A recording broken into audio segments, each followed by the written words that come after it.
Veramente sconvolgente. E Anna era il sole e la sua bimba era il suo raggio. Diletta si chiamava, quindi è una famiglia distrutta. Sempre difficile. La notizia della tragedia ha sconvolto la comunità di Schio.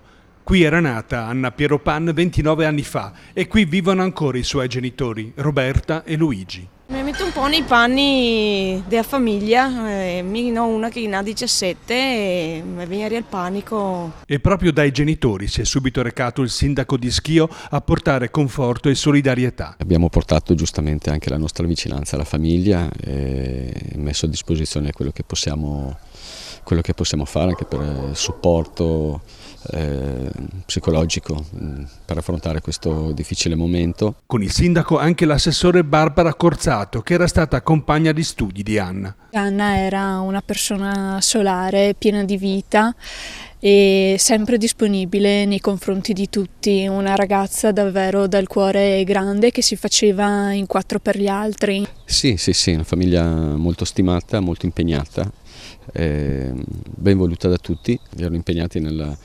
ristrutturazione di una piccola casa immersa nel verde e quello sarebbe stato il loro nido. Ed eccolo qui il nido dove si erano trasferiti Daniele ed Anna poco meno di 2 anni fa.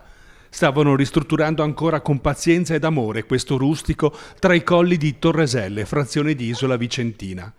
Qui era arrivata Diletta, ad attenderli invano il loro cane.